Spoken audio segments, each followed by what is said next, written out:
Olá pessoal, então vamos dar continuidade ao estudo do esqueleto, agora abordando o esqueleto do membro superior e, como nós vimos já na abordagem anterior, o esqueleto apendicular ele se une, se conecta funcionalmente ao esqueleto axial através das cinturas ou anéis ósseos, né? Então nós temos o anel ou símbolo do membro superior e o símbolo do membro inferior, que nós vamos abordar em outro momento. Nesse momento agora nós vamos falar sobre o esqueleto do membro superior, e o símbolo do membro superior ele é constituído por dois ossos, como nós já havíamos comentado: a escápula, que está representado aqui, esse é o primeiro osso que nós estamos abordando, e depois a clavícula. Então aqui nós temos a escápula, a face posterior da escápula, onde nós reconhecemos, aí colocando este osso na posição anatômica, então a face posterior. Nós temos uma margem medial, margem e borda são sinônimos, então uma margem, uma borda medial, uma margem, uma borda lateral e uma margem ou borda superior. Também nós vamos encontrar a mudança de uma margem para outra, nós vamos encontrar os ângulos da escápula, onde nós podemos palpar no vivente. Então, inferiormente, nós vamos encontrar o ângulo inferior da escápula, o ângulo medial da escápula, ângulo superior e o ângulo lateral da escápula. Então, a escápula tem um ângulo inferior, onde nós temos a mudança da margem medial para a margem lateral, o ângulo inferior, pois o ângulo medial, que é a transição aqui da margem superior para a medial, um ângulo superior, que é esta projeção aqui, e o ângulo que nós temos lateral, que fica abaixo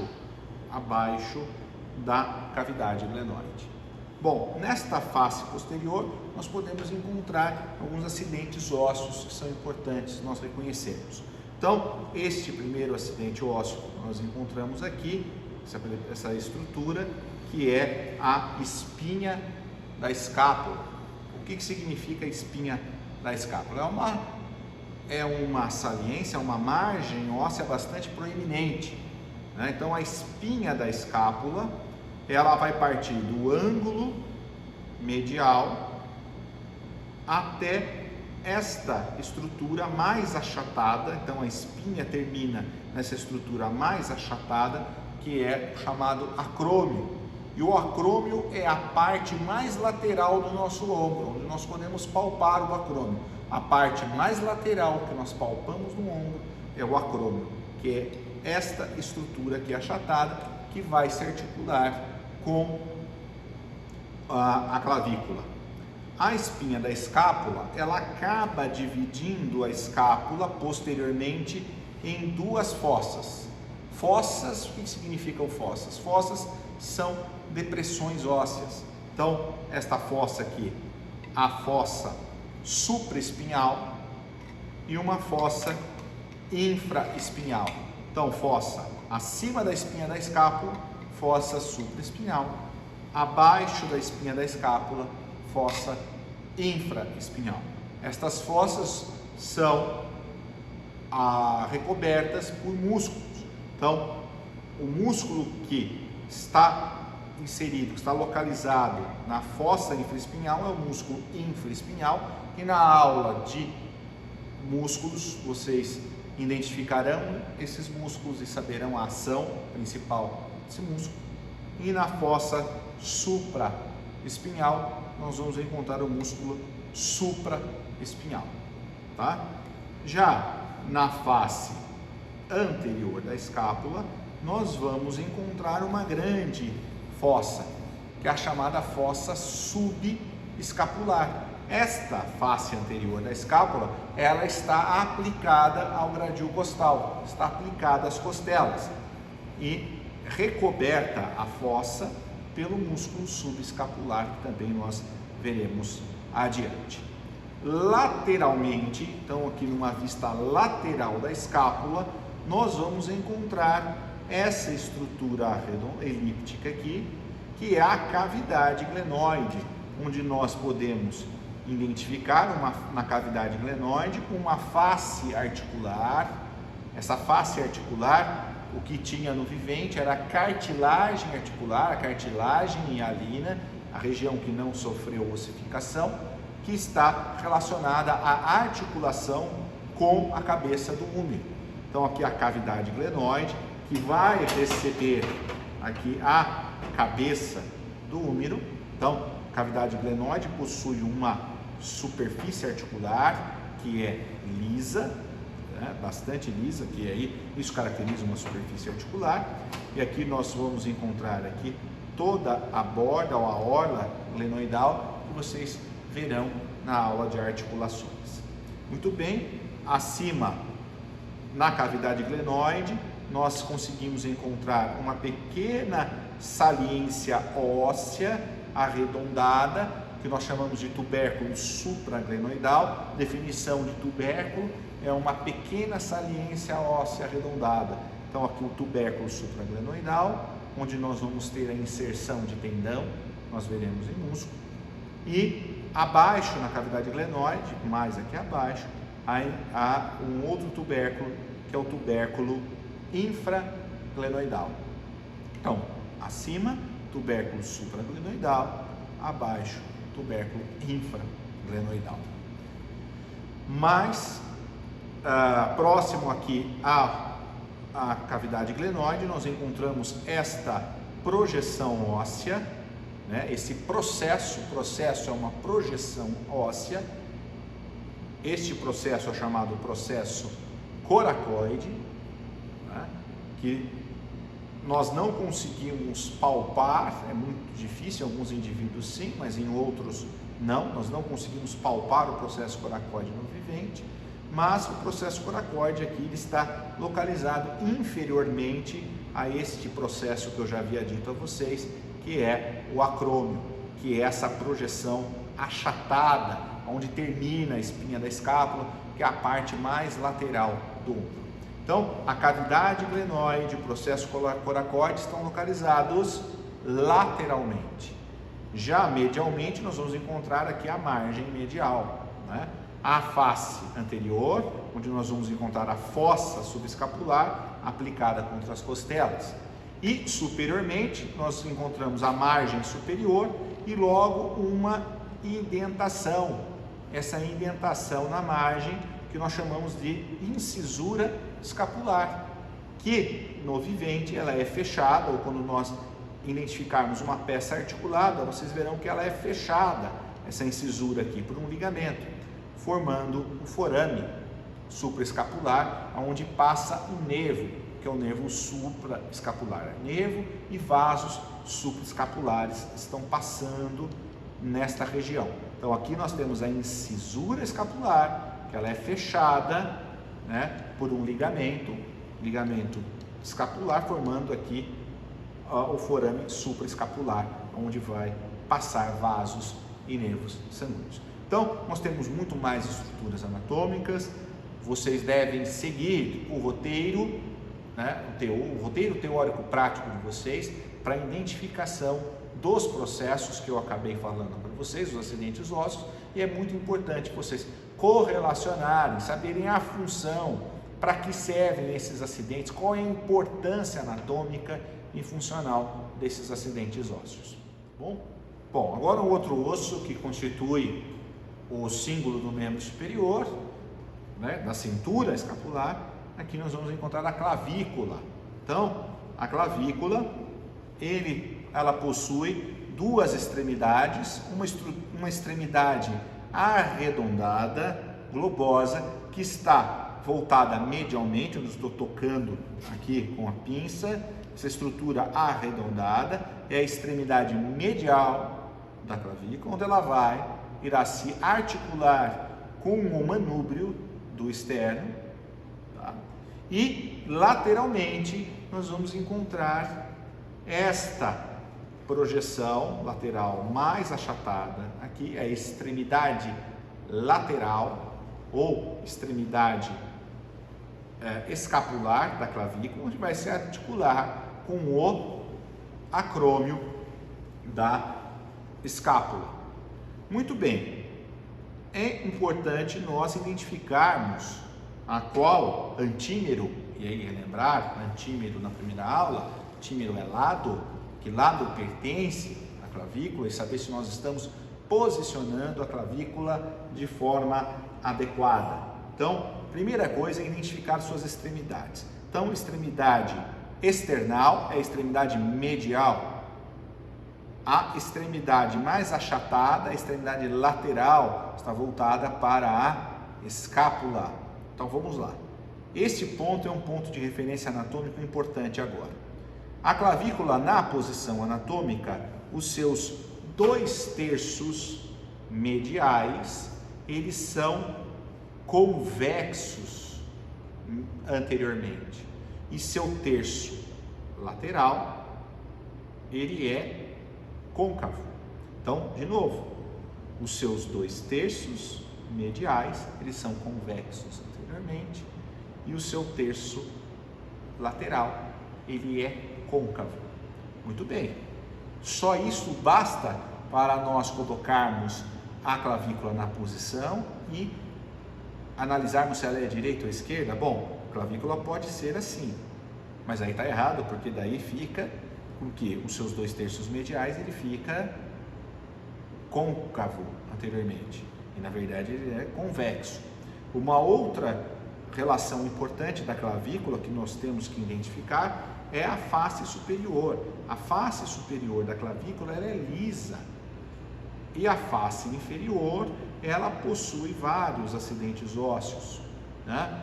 Algumas irregularidades. O primeiro delas aqui, vamos colocar na face posterior, nós temos esta projeção óssea aqui, né?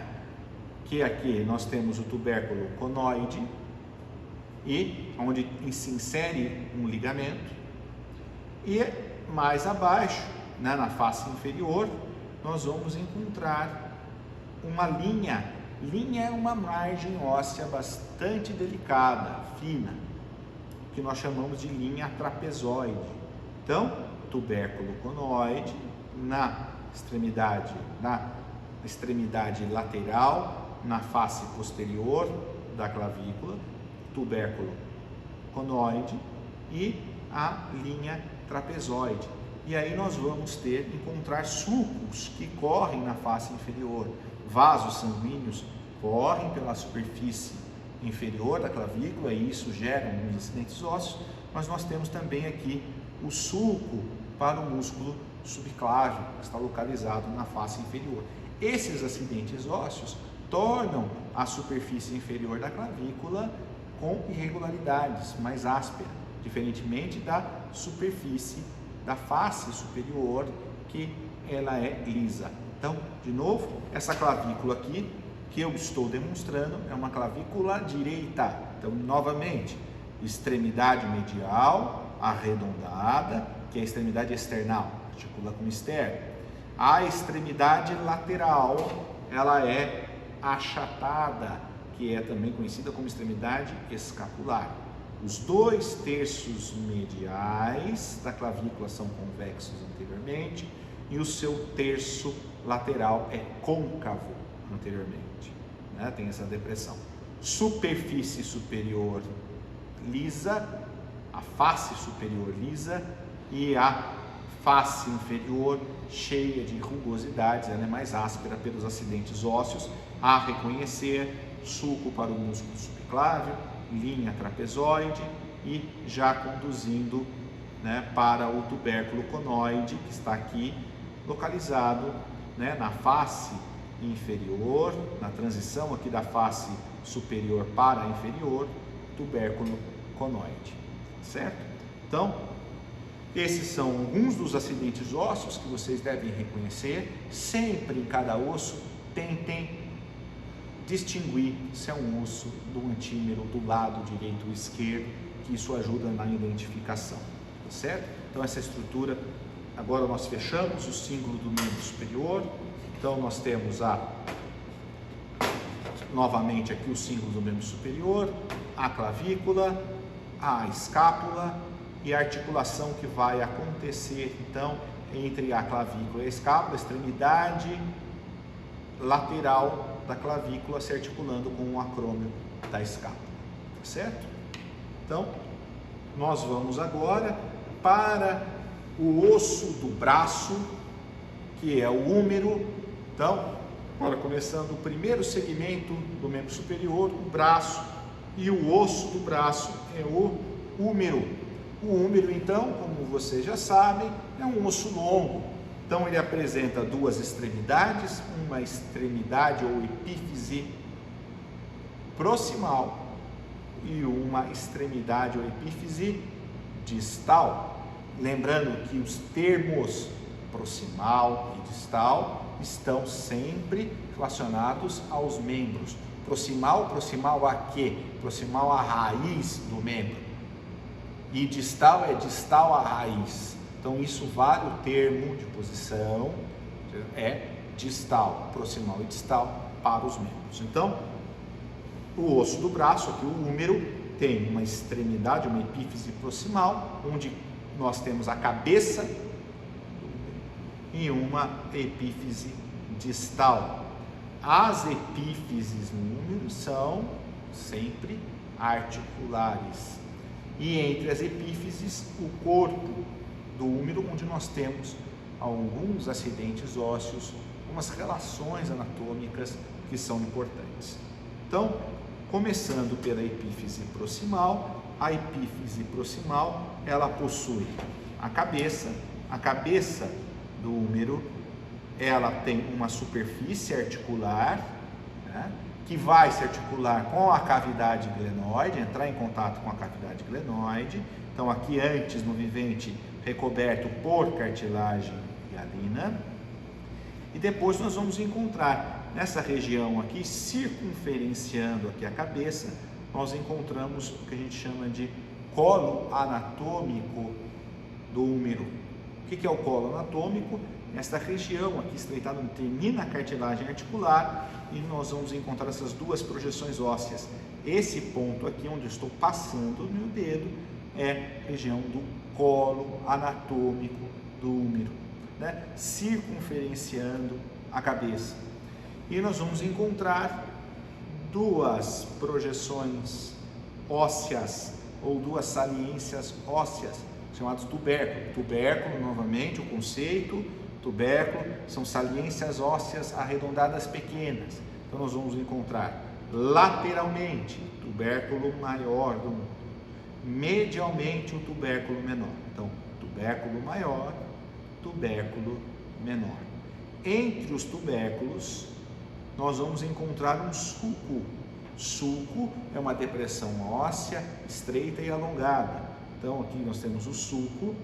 Esse sulco que fica entre os tubérculos, nós chamamos de sulco intertubercular.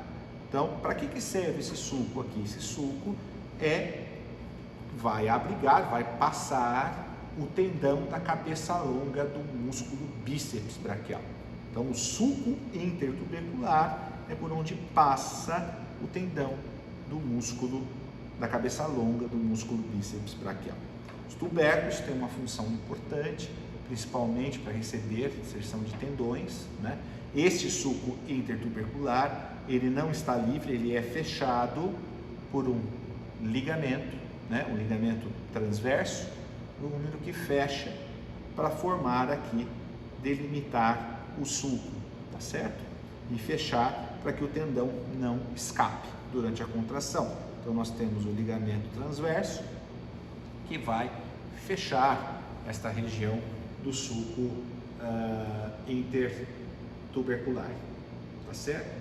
Então, essa estrutura abaixo dos tubérculos, o tubérculo maior e do tubérculo menor, lembrar, tubérculo maior lateralmente, tubérculo menor medialmente, abaixo dos tubérculos o que acontece? Vejam, percebam que o osso sofre, aqui a sua epífise, um estreitamento. Esta região aqui mais estreitada é o que nós chamamos de colo cirúrgico do húmero. E aqui nós temos uma relação importante. Aqui no colo cirúrgico corre o nervo axilar.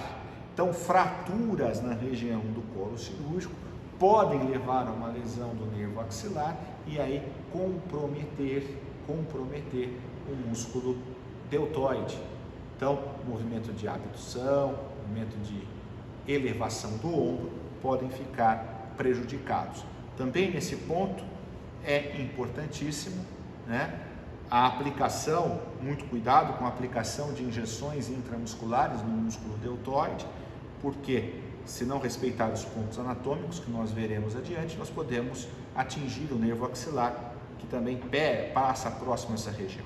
Então, o que é mais importante aqui no colo cirúrgico, que é essa região estreitada, né, terminando a epífise proximal, abaixo, a região abaixo dos tubérculos. Então, o colo cirúrgico, onde passa uma relação anatômica importante com o nervo axilar, certo?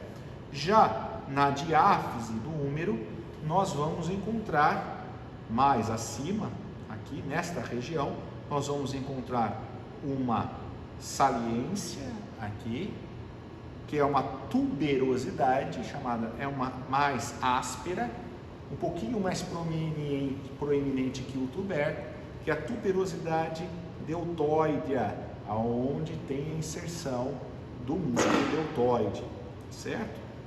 Bom, com relação ao corpo, a diáfise, o úmero, na face posterior, nós temos um ponto importante, principalmente no terço médio do úmero. No terço médio, na face posterior, nós vamos encontrar um sulco bem nesta região aqui. Este sulco, na diáfise, no terço médio da diáfise, mais precisamente na face posterior, nós encontramos o sulco do nervo radial. Fraturas de terço médio do úmero podem levar a lesões do nervo radial. E aí vocês verão quais são as consequências aí de uma lesão do nervo radial. Certo? Então, na diáfise nós temos esses pontos importantes. Ainda na face anterolateral, a tuberosidade deltoide, né, onde é a inserção do deltoide, e na face posterior, no terço médio da diáfise, o sulco do nervo radial, certo? E agora nós vamos falar da epífise, né? A epífise distal do úmero. Aí nós temos algumas relações importantes, alguns acidentes ósseos importantes. Então, nós vamos encontrar essa região aqui, que nós chamamos de côndilo do úmero, e na região do côndilo, aqui uma face anterior, nós vamos encontrar estruturas importantes, o que nós chamamos aqui dos côndilos do úmero. Os côndilos são proeminências ósseas arredondadas articulares, sempre articulares os côndilos. E aqui acontecerão duas articulações, uma articulação do úmero com a una, que é um osso medial do antebraço, e com o rádio, que é o osso lateral do antebraço. Então, nós vamos encontrar aqui, nesta região aqui, os côndilos. A parte medial do côndilo, do úmero, nós chamamos de tróclea, que tem a forma, tróclea porque tem a forma de um carretel. Então, tróclea. E esta região arredondada, que está lateral, que é o capítulo. Então, a tróclea é a região medial no côndilo do úmero, que tem a forma de um carretel, que vai se articular com a una. E lateralmente, no côndilo do úmero, essa estrutura mais arredondada, que é o capítulo, que vai se articular com o rádio. Muito bem. Acima, se nós pegarmos aqui, que nós vamos encontrar a una, e aqui nós vamos encontrar, parece uma chave inglesa, né? A boca aqui, aqui a incisura troclear vai se encaixar com a tróclea e vão se articular. Então, no movimento de flexão do antebraço sobre o braço, que é um movimento de extensão, vejam como a una fica. Então, a incisura troclear da una se articula com a tróclea do úmero, tá certo? E acima nós vamos encontrar aqui que nós chamamos uma depressão, uma fossa, né? Que é uma depressão óssea rasa. Aqui é a fossa coronoidea, onde vai receber o processo coronoide da una. Aqui nós temos o processo coronoide, incisura troclear e processo coronoide. Então, na articulação aqui, quando se faz um movimento de flexão, o processo coronoide vai ocupar a fossa coronoide que está acima da tróclea do úmero, tá certo? E já com relação ao rádio, nós vamos encontrar aqui a cabeça do rádio, né? Aqui é a face articular, a circunferência articular aqui da cabeça e a fóvea da cabeça, que é essa fóvea, essa depressão articular aqui da cabeça do rádio, onde vai se encaixar aqui com o capítulo. Então o capítulo faz isso aqui no movimento de flexão. Veja que o capítulo ele está se articulando, vai se encaixar aqui com a fóvea da cabeça do rádio, tá certo? Então esta aqui é a região do côndilo. Muito bem. Acima do côndilo, do côndilo do úmero, nós vamos encontrar o epicôndilo. Epicôndilo, o que é a região acima do côndilo. Então nós vamos encontrar o epicôndilo medial, que é esta projeção, é a parte mais projetada. Então epicôndilo é uma projeção óssea acima, e eles não são articulares, os epicôndilos, tá? Eles recebem principalmente a inserção, pontos de fixação para tendões e músculos, né? Então aqui nós vamos encontrar o epicôndilo medial e menos proeminente o epicôndilo lateral. Então epicôndilo medial mais proeminente e epicôndilo lateral. Agora nós temos pontos anatômicos, pontos de referências anatômicas importantes. Posteriormente, aqui ao epicôndilo medial, corre um nervo, bem onde estou passando a pinça. Aqui nós vamos encontrar na face posterior um pequeno sulco, né? Onde eu estou passando a pinça agora, que é o sulco do nervo ulnar. Então, posteriormente ao epicôndilo medial, corre o nervo ulnar. Quando nós batemos o cotovelo na mesa, sentimos aquele choque, o que é? É a compressão do nervo ulnar. E o epicôndilo lateral tem algum ponto importante de referência? Sim, o nervo radial passa também próximo ao epicôndilo lateral, tá bom? Agora, e para saber, e na face posterior, aqui na epífise aqui, nós temos aqui, na epífise distal do úmero, esta grande fossa aqui, que é a fossa do olécrano, que vai receber, o que é o olécrano? Então, de novo, nós vamos analisar a una, incisura troclear, processo coronoide, que é essa projeção aqui, que vai se relacionar com a fossa coronoide acima da tróclea, lá no úmero, na face anterior. E esta projeção aqui, pessoal, isso aqui é o olécrano, né? Então, no movimento de extensão, deixa eu colocar aqui para vocês terem uma ideia. Então aqui eu estou com a articulação do úmero com a una. Então na flexão do antebraço, olha o que acontece, o processo coronoide vai se alojar aqui na fossa coronoide, e na extensão, olha o que acontece, na extensão do antebraço,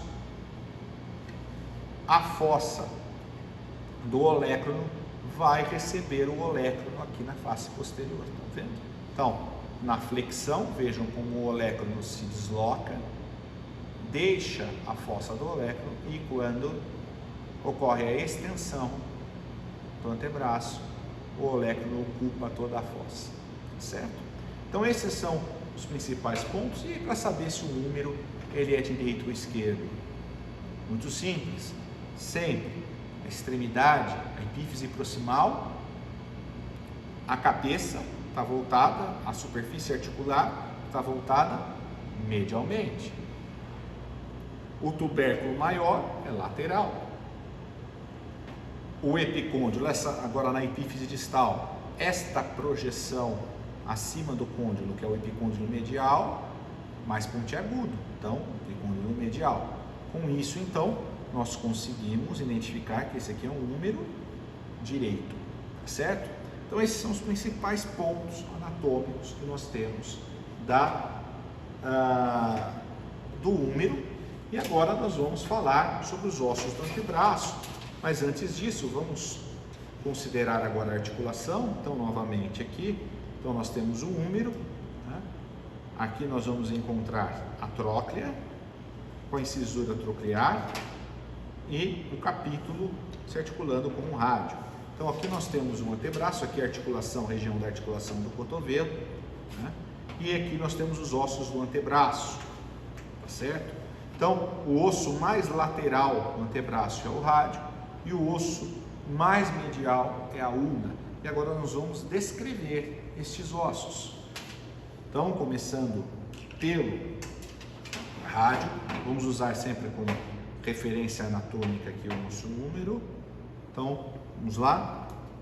O rádio tem duas extremidades também, duas epífises, uma epífise proximal, onde nós vamos encontrar a cabeça do rádio, e uma epífise distal, e a diáfise do rádio. Muito bem, na epífise proximal, nós vamos encontrar a cabeça. Aqui na cabeça, nós conseguimos identificar uma extensa área aqui de cartilagem, numa superfície articular, que é essa área onde nós podemos, essa circunferência aqui é toda articular, e na cabeça ainda nós encontramos uma depressão, que eu já mostrei ali no húmero, que é a fóvea da cabeça, onde vai se articular aqui com o capítulo do húmero, tá certo? Mais abaixo, nós vamos encontrar o colo, essa parte estreitada, o colo do rádio, abaixo da cabeça. E percebam que abaixo do colo, né? Então, cabeça, circunferência articular da cabeça do rádio, nós vamos encontrar uma tuberosidade, ou seja, uma projeção óssea arredondada, média, né? Não é que como um tubérculo, que é menor, a tuberosidade é uma saliência óssea média, né?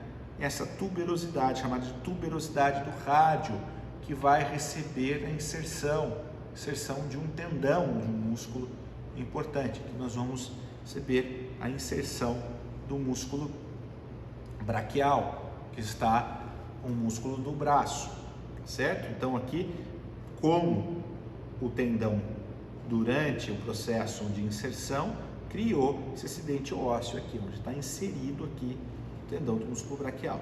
Muito bem, mas agora especificamente na diáfise, né, do rádio, nós vamos encontrar aqui uma margem. Vocês podem passar a mão, vocês vão passar a mão em todo o osso, em toda a diáfise, vocês vão encontrar uma margem, uma borda mais aguda, como se fosse uma margem cortante. Essa margem é uma margem chamada interóssea. Por que interóssea? Nós temos uma membrana que vai unir o rádio à ulna, né? Mas, especificamente nesta região aqui, nós temos uma margem no osso bastante aguda, cortante. Esta margem aqui, existe uma membrana que vai da margem interóssea do rádio à margem interóssea da ulna. E aqui nós temos uma membrana chamada de membrana interóssea, né? Então é muito importante nós identificarmos essa margem. Muito bem, na epífise distal nós vamos encontrar um processo que fica lateral, um processo que é uma projeção óssea, tá vendo essa pontinha aqui, que nós conseguimos palpar no vivente. Essa parte aqui mais projetada em nós é o que nós chamamos de processo estiloide do rádio. Esta é uma projeção óssea na epífise distal do rádio, processo estiloide. Oposto ao processo estiloide, nós vamos encontrar uma face articular, uma incisura, que é a incisura ulnar do rádio. aonde a una irá se articular com o rádio, tá? Então, aqui é a incisura ulnar do rádio, tá? Na epífise distal ainda, nós encontramos uma grande área articular, uma grande face articular, que são para os ossos do carpo, também conhecido como ossos do punho. Então, aqui a articulação com os ossos do carpo, a face articular para o carpo, tá certo? Bom, como é que a gente coloca o rádio em posição anatômica? Se sabemos se ele é direito ou esquerdo. Primeiro, né, sua cabeça, ela é proximal, a epífise está na epífise proximal.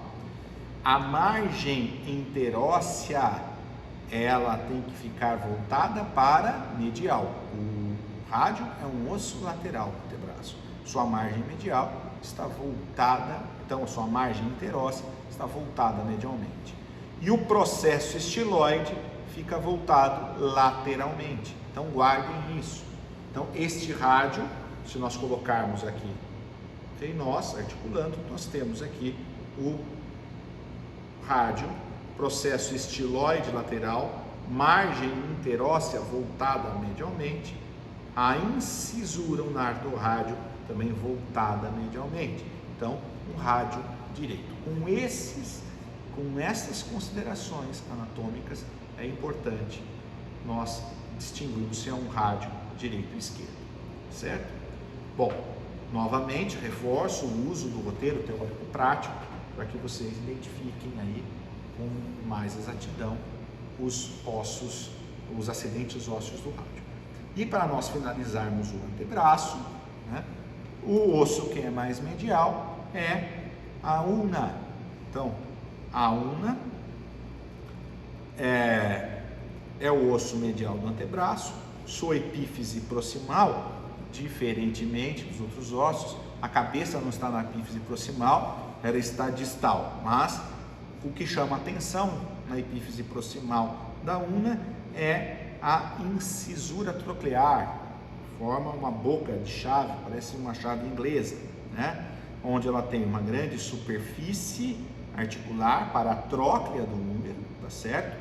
E aí nós vamos distinguir o processo coronoide mais inferior, onde vai se relacionar com a fossa coronoidea no úmero, e o oléculo, onde eu estou passando a pinça aqui, que vai ocupar a fossa do oléculo lá no úmero, tá certo?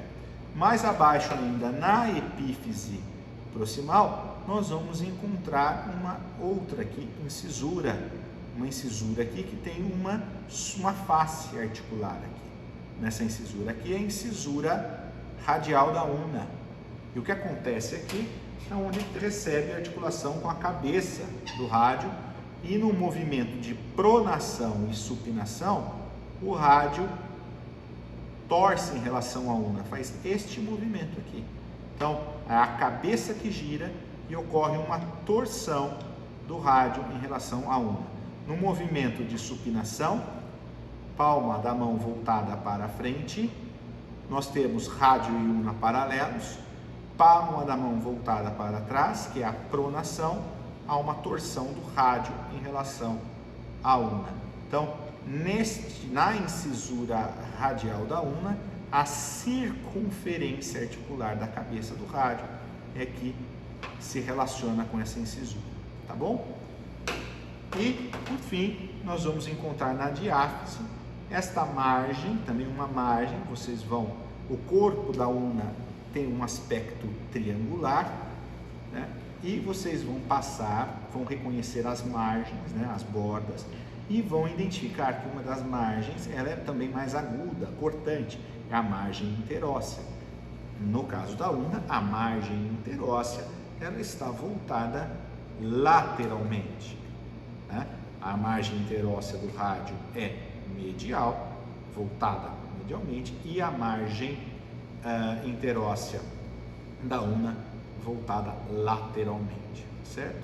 E na epífise distal, nós vamos reconhecer uma área mais arredondada, que é a cabeça da ulna, onde tem uma superfície articular aqui, que é sempre as superfícies articulares são lisas, superfície articular para o carpo, e um processo ósseo também, uma projeção óssea, também conhecido como processo estiloide. E aqui nós vamos reconhecer o processo estiloide da ulna. Tem o processo estiloide do rádio, que é lateral, e o processo estiloide da ulna, que nós também conseguimos palpar, tá certo? E aqui nós conseguimos descrever rapidamente a ulna, então sabendo se esse osso ele é direito ou esquerdo, a incisura troclear, processo coronoide e oleclum estão proximalmente, a incisura radial da ulna está voltada lateralmente, certo? A margem interóssea voltada lateralmente e o processo estiloide está voltado medialmente. Então, com isso, nós conseguimos, com essas descrições, o caroço em posição anatômica. E nesse caso, nós temos que esta ulna aqui, que eu estou exemplificando, explicando para vocês, é uma ulna direita.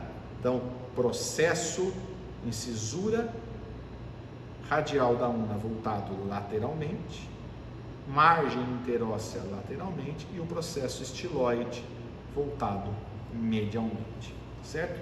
Existe um ponto anatômico importante que nós devemos considerar aqui: rádio, osso lateral, ulna, osso medial, processo, aqui o rádio e aqui, o rádio e aqui a ulna, certo?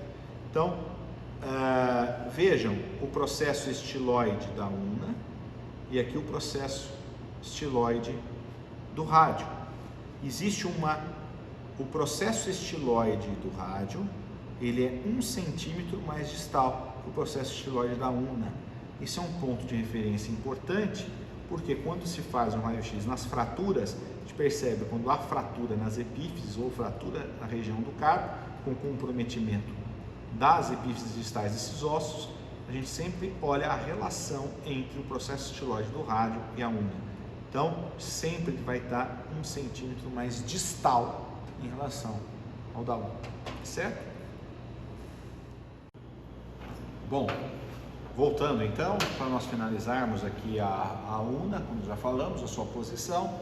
Então, relembrando mais um aspecto aqui que faltou, né, nós comentarmos, na epífise proximal da ulna, esta região também, como no rádio, tem uma tuberosidade também, né? Essa proeminência, essa saliência óssea arredondada, né? Uma saliência média, né? Que é a tuberosidade da ulna, que também serve para a inserção de tendão. E aqui a inserção do tendão do músculo braquial, né? Só uma correção, né? No rádio, que está aqui a tuberosidade do rádio, eu havia dito que era a inserção do tendão do músculo braquial, mas não, aqui é a inserção do músculo, tendão do músculo bíceps braquial, peço perdão aí, a correção agora.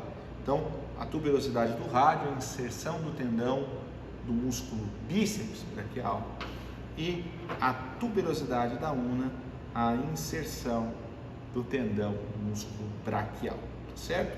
E com isso nós finalizamos os ossos do antebraço.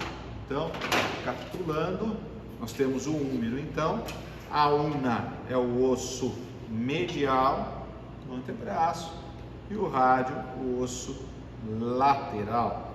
A ulna se articula aqui com a incisura troclear, com a tróclea do húmero, e o capítulo do húmero com a fóvea da cabeça do rádio. Bom, na epífise distal, nas epífises distais dos ossos do rádio e da ulna, eles têm face articular para o carpo, que são o carpo é a região do punho, né? Também conhecida como região do punho, onde ele vai ter, o carpo é constituído por 8 ossos distribuídos em 2 fileiras, uma fileira proximal e uma fileira distal. E aí nós vamos mostrar aqui, né? Podemos mostrar aqui mão aqui articulada. Então aqui nós temos na região do carpo, aqui na mão, a região, a face palmar, que está aqui. Esta face que nós estamos vendo é a face palmar, e nesta outra vista aqui é a face dorsal. Tudo bem? Face dorsal, face palmar. Então, nós temos aqui a fileira proximal, que entra em contato, né, que se articula com o rádio e una, e a fileira distal, tá certo? Que nós vamos mostrar para vocês agora. Vou só trocar aqui a mão para nós mostrarmos aqui a mão mais com todos os ossos aqui completos, né, que nós temos. Então, novamente, a orientação anatômica, então os ossos do carpo, região lateral, aqui nós encontraríamos o rádio, tá certo? E aqui a una, aqui então lateral, medial, aqui nós temos o primeiro dedo, que é o vulgarmente conhecido como polegar, tá certo? Então vamos lá. Então na fileira proximal nós vamos encontrar 4 ossos. O pisiforme, que é esse osso aqui, que nós só conseguimos identificá-lo na face palmar. Então, pisiforme, que está em posição aqui, que encobre até o piramidal. Então, pisiforme é o ossículo que a gente só consegue identificar na face palmar. Vejam que todos esses ossos do carpo são ossos curtos, tá? Lembrando a classificação morfológica dos ossos. Então, pisiforme, piramidal, semilunar e escafoide.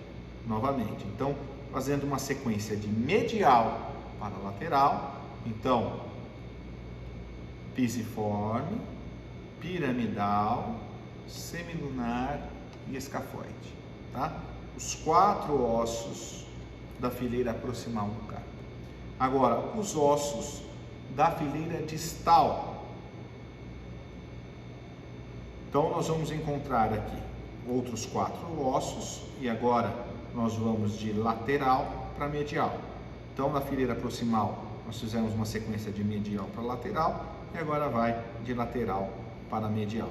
Os 4 ossos agora da fileira distal: trapézio, trapezoide, capitato e amato. Aqui é o âmulo do amato, que nós vamos estudar depois nas articulações, a importância dele. Então, de novo, de lateral para medial. Trapézio, veja que o osso trapézio articula com o primeiro metacarpo, né? Trapézio, trapezoide, capitato, amato. Então, totalizando 8 ossos. Então, novamente, ossos da fileira proximal, de medial para lateral: pisiforme, piramidal, semilunar, escafoide.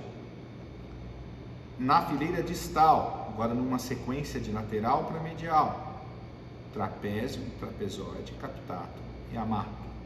Lembrar que nas fraturas, quando o indivíduo cai com a mão estendida, nesta posição com a mão estendida, o primeiro osso que entra em contato com o solo é o escafoide. Então a gente tem muito comumente nesse tipo de queda, né, com a mão estendida, a fratura do escafoide, que nós falaremos adiante no curso.